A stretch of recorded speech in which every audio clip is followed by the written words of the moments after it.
여러분 안녕하세요. 서재쌤의 생명과학입니다. 이번 시간에는 에너지 흐름과 물질 순환, 생물 다양성 3점짜리 문제 풀어보도록 하겠습니다. 자, 이게 수능 특강 이제 마지막 강의예요. 그죠? 마지막 문제. 지금까지 여러분들 문제 풀고 강의 듣고 공부하느라고 고생들 많았고요. 기말고사나 수능에서 좋은 결과 얻길 바라겠습니다. 1번 보겠습니다. 자, 1번 문제는 이 단원에서 그래도 좀 난이도가 있는 문제예요. 처음 이 문제를 보는 사람들은 조금 어려워하는데 기본적인 거 하나만 딱 알고 있으면 어려울 거 하나도 없습니다. 들어오는 화살표의 총합은 나가는 화살표의 총합과 같다. 이것만 알면 됩니다. 이게 뭐니까? 에너지 이동이잖아. 그래서 X의 특징, 유입되는 에너지 양과 뭐가? 유출되는 에너지 양이 같다라고 하는 거 하고요. 그 다음에 두 번째 거 보면 분해자에서 방출되는 열 에너지량 분의 소비자에서 방출되는 열 에너지량은 4분의 1이다. 이거는 시험 문제를 풀기 위한 힌트가 될 수 있겠네요. 그렇죠? 한번 풀어보도록 합시다. 뭘 보면 될까? 자, 사체 배설물 한번 볼게요. 사체 배설물 보니까 연결되어 있는 화살표가 4개인데 4개 중에서 하나면 물음표야. 그러면 이 물음표 구할 수 있겠죠. 그치? 자, 사체 배설물로 들어오는 화살표가 3개. 7, 1, 1. 합이 9죠? 그럼 나가는 화살표는 1개인데, 그러면 이 나가는 화살표가 얼마가 돼야 돼? 9가 돼야 돼. 왜? 들어오는 에너지 양하고 나가는 에너지 양이 같아야 된다니까. 그렇지? 그러면 C에서 열로 배출되는 에너지량은 얼마일까? C를 기준으로 봐야 돼요.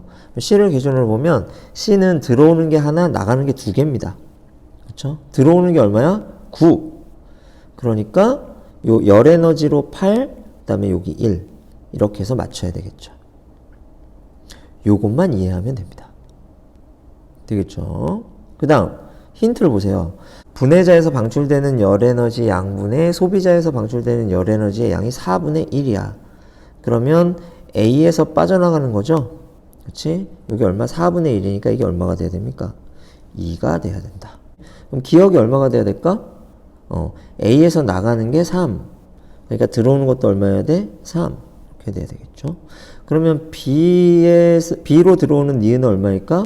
B에서 빠져나가는 게 10 더하기 3 더하기 7이니까 B로 들어가는 건 얼마야? 20이 돼야 됩니다. 다 찾았어요. 요것만 찾을 줄 알면 돼. 알겠지? 애들이 맨날 틀리는 게 어디냐면 바로 여기에요. C. 그렇죠? C는 분해자인데, 그치? 근데 분해자로 들어오는 게 9인데, 그쵸? 분해자도 죽어서 사체가 된단 말이야. 그치? 그래서 빠져나가는 게 1이야, 요거. 그래서 열 에너지로 방출되는 건 8이다. 요 파트가 학생들이 가장 틀리기 쉬운 부분입니다. 그래서 요 부분만 잘 정리해두면 그렇게 어렵지 않을 거예요. 풀어볼까요? 기억 플러스 니은은 20.5이다.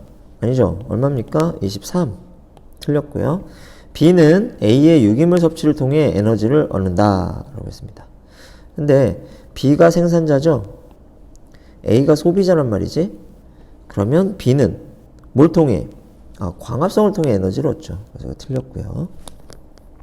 C는 유기물을 무기물로 분해한다. 근데 분해자죠? 그렇죠? 맞는 말.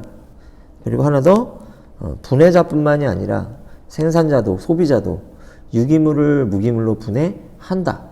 그게 뭐다? 세포업이다. 이거 꼭 기억하시기 바랍니다. 정답 3번 돼요. 다음 2번 문제 보겠습니다. 그린 가는 공원 면적에 따른 각 동물 개체군의 수를 나는 공원의 규모에 따른 면적의 범위를 나타낸 것이다. 최소 생존 가능 개체군은 특정 종이 장기간 유지되기 위해 필요한 개체수이다. 라고 했습니다. 뭐가? 최소 생존 가능 개체군입니다. 그럼 대형 육식동물 개체군은 공원 면적이 얼마 이상이어야 10,000제곱킬로미터 이상이어야 최소 생존 가능 개체군 수에 도달할 수 있군요. 그치? 그러니까 얘네들은 이 정도의 면적이 필요하구나. 이렇게. 그렇죠? 대형 초식 동물은 요만큼. 소형 초식 동물은 요만큼. 이렇게 해서 필요한 면적이 다르다. 요거 되겠고, 그 다음에 소공원의 면적은 0에서 여기까지. 중간 크기의 공원은 여기서 여기까지. 대공원은 이거 이상. 이렇게 되겠네요. 그럼 기억. 가에서 공원 면적이 10의 0제곱 제곱킬로미터일 때가 10의 4제곱 제곱킬로미터일 때보다 B의 개체수가 많다라고 했는데 B는 10의 0제곱일 때는 요만큼이죠? 10의 4제곱일 때는 이만큼이야. 그럼 언제 개체수가 많아? 그렇지. 이때 더 많죠. 그래서 이거 틀린 말 됩니다. C를 장기간 유지하려면 대공원이 필요하다. 그래서 C는 최소 생존 가능 개체군에 도달하려면 면적이 최소 얼만큼? 10의 4제곱 필요하다고. 그러면 대공원이 필요하겠죠. 그래서 맞는 말. 최소 생존 가능 개체군에 도달하기 위한 공원 면적은 B가 A보다 크다. 그렇습니다. 그렇죠? A는 얼마? 10의 0제곱. B는 얼마? 10의 제곱. 그러니까 B가 A보다 크다. 맞는 말 되겠죠. 니은 디귿 정답이 되겠네요. 이 문제 어떻습니까? 사실 이 부분에 대한 기본 개념이나 이런 공부 안 한 사람이라도 뭐만 그래프를 분석할 수 있는 능력만 있으면 풀 수 있어요. 여러분들 보는 시험이 지식을 묻는 것도 있지만 사실은 대학 가서 공부할 수 있는 능력이 있는가, 자료를 분석할 수 있는가, 이걸 묻는 문제들도 꽤 있습니다. 자료 분석 문제죠. 그렇죠? 수학 능력 시험이니까 공부할 수 있는 능력이 얼마나 되나 이거 테스트하는 시험이라고 생각하면 됩니다. 그래서 과목이 달라도 기본 원리, 문제에서 묻는 것 이런 것들은 비슷합니다. 그래서 여러분들이 하나 포기하고 이것만 갖고 갈래요 이런 경우도 있지만 지금 1학년이나 2학년 학생들이라면 골고루 열심히 하는 게 나중에서는 수능에서 고득점하는 방법이 될 수가 있습니다. 그래서 선생님들이 내신을 포기하지 말아라 이렇게 이야기하는 것이기도 하고요. 다음 3번. 이 문제도 그래프를 분석할 능력만 있으면 충분히 풀 수 있는 문제입니다. 그림은 지속적으로 풀베기를 하던 어떤 초지가 방치된 후 시간에 따른 종 A의 상대 피도와 A 이외의 식물 종수의 변화를 나타낸 것이다. 그렇습니다. 그래프 가만히 보면 방치했어. 그 다음에 종 A가 어떻게 됐어? 상대 피도가 점점 올라가지. 이 말은 뭐야? 점유 면적이 어떻게 됐다는 거야? 계속 증가했다는 거지. 그러니까 얘가 전부 땅을 차지하니까 나머지 A 이외의 식물들은 어떻게 돼? 버티지 못하고 종수가 줄어들었다는 겁니다. 이때 식물 종수는 오른쪽에 있죠. 그렇죠. 점유 면적은 왼쪽에 있습니다. 이렇게 Y축이 두 개인 경우 요거 헷갈리지 말아야 돼요. 문제 한번 풀어볼게요. 종 A의 상대 피도가 증가함에 따라 A 이외의 식물 종수가 감소한다. 이거 그대로죠, 그래프. 맞는 말이고요. T1일 때 이 초지를 점유하는 면적은 A와 A 이외의 식물종 전체가 같다. 자, 여기 보면 이렇게 다 만나잖아. 그렇죠? 그래서 살짝 함정을 판 건데, 그렇죠? 종 A의 상대 피도는 어느 쪽을 봐야 돼? 왼쪽 축을 봐야 됩니다. 한 70% 정도 되네요. 그렇죠? A 이외의 식물 종수는 어디로 봐야 돼요? 오른쪽 축을 봐야 돼. 그렇죠? 한 30종 이 정도 되는군요. 단위가 다르죠, 아예. 그러니까 이거 틀린 말. 디귿. 지속적으로 풀베기를 하지 않으면 이 초지의 생물 다양성은 낮아지겠죠. 그렇죠? 종 A가 이 지역을 다 점유해버리기 때문에 나머지 종들이 살 수가 없게 되는 거죠. 그래서 디귿 틀립니다.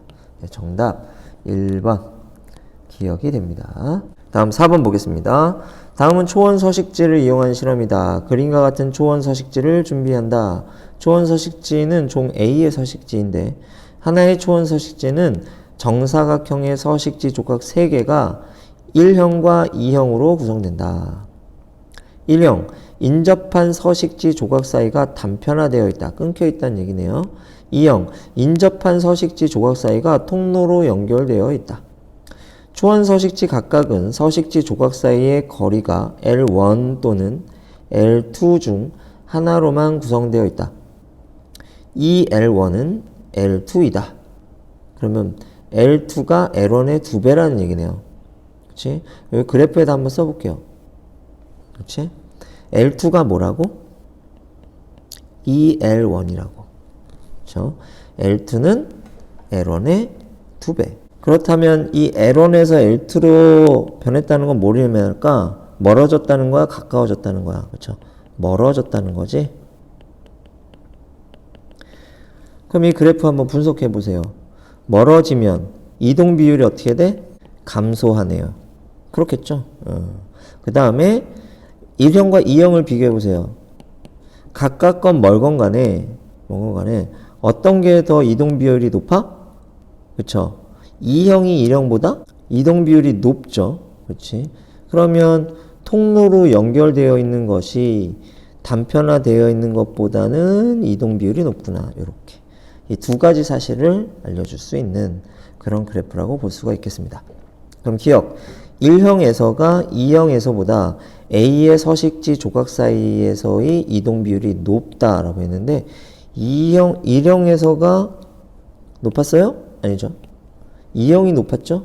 그러니까 이거 틀린 말. 니은 1형에서 단편화된 서식지 조각의 거리가 가까울수록 A의 이동이 원활하다. 그렇죠? 멀어지면 이동 비율이 떨어졌으니까 가까워지면 이동이 원활하겠죠. 뻔한 얘기.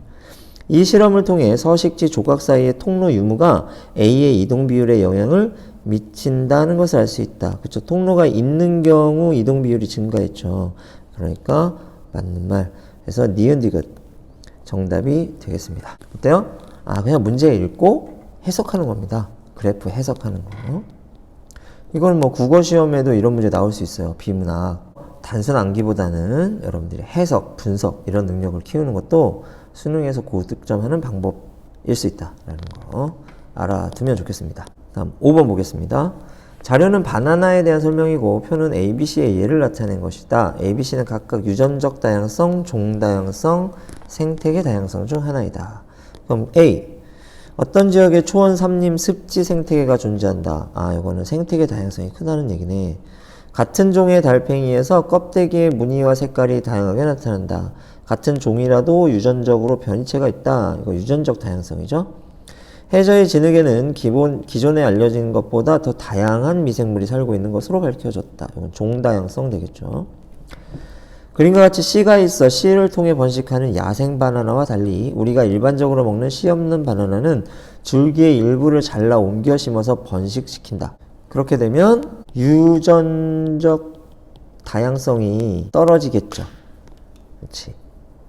감수 분열 안 하고 그냥 체세포 분열해서 줄기가 길어지면 그거 잘라서 심어서 번식시키는 거니까 얘들은 다 유전적으로 동일할 거 아니야.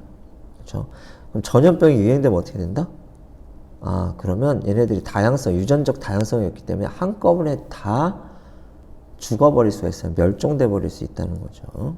그래서 이런 바나나들은 파나마병의 유행으로 멸종되어 버렸어. 그렇지? 옛날에 먹던 바나나들은 멸종돼서 지금 새롭게 개발한 바나나들을 우리가 먹고 있는 것이다. 이런 얘기가 됩니다. 그럼 기억. A는 생태계 다양성이다. 맞고요. 니은. 기억은 니은보다 B가 높다. 그래서 야생 바나나는 씨 없는 바나나보다 유전적 다양성이 높다. 맞는 말이죠. 디귿. 멸종이 대규모로 일어나면 종 다양성이 감소한다.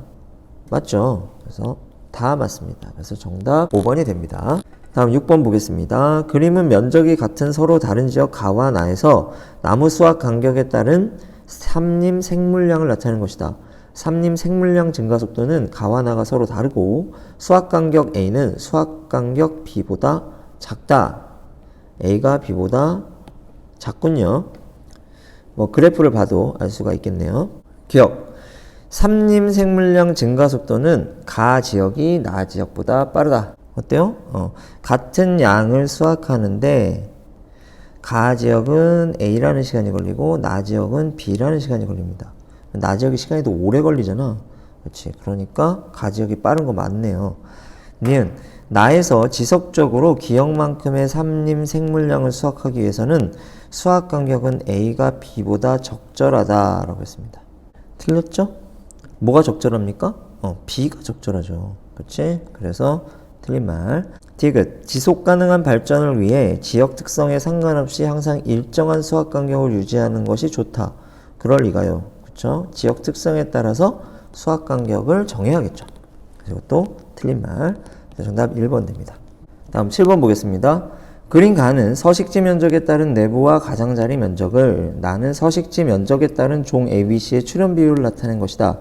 이 자료에 대한 설명으로 옳은 것만을 보기에서 있는 대로 고른 것은 단 개체수에 영향을 주는 요인 중 서식지 면적 이외의 요인은 고려하지 않는다. 자, 가 그래프를 보면 서식지 면적이 커지면 커질수록 내부 증가율이 가장자리 증가율보다 크네요. 뭐 그렇겠죠. 그 다음에 서식지 면적이 증가함에 따라 종 A 출현 비율은 크게 변화하지 않는데 종 B의 출현 비율은 어떻게? 급격하게 감소했고요. 종 C의 출현 비율은 증가했습니다. 그렇죠? 종 C는 면적이 넓을수록 좋은 애. 그렇죠? 종 B는 면적이 넓을수록 별로 좋지 않은 애. 뭐 이렇게 생각해 볼 수 있습니다. 그럼 기억. 내부 면적분의 가장자리 면적은 L1일 때가 L2일 때보다 크다. 그렇습니다. 그러면 L1일 때는 내부 면적 가장자리 면적이네요. 그럼 L1은 1보다 크겠네. L2일 때는 이게 내부 면적이죠? 가장자리 면적입니다. 그럼 분모가 분자보다 크네. 그러면은 1보다 작겠네요.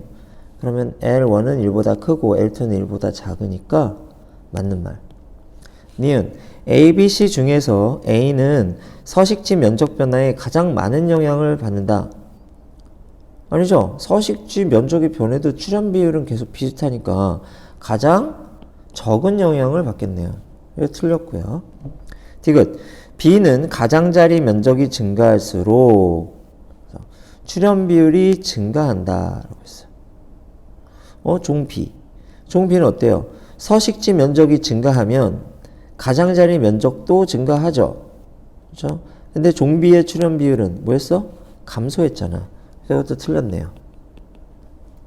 정답은 1번 기억이 됩니다. 자, 이제 대망의 마지막 문제입니다. 8번. 다음은 어떤 지역에 서식하는 종 A에 관한 자료이다. 그림은 작은 크기의 개체군에서 일어나는 멸종 과정을 나타낸 것이다. 개체군이 작으면 유전적 다양성이 감소한다. 그러면은 얘들의 적응력도 감소한다. 그럼 개체군은 더 작아진다. 악순환의 반복이죠. 그래서 결국 어떻게 된다? 멸종된다.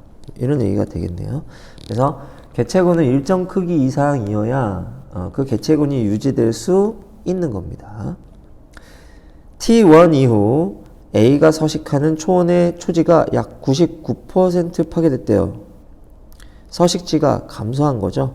그 결과 A의 형질당 대림유전자의 평균 개수, 아래 부하율, 개체수가 급격히 감소하였다.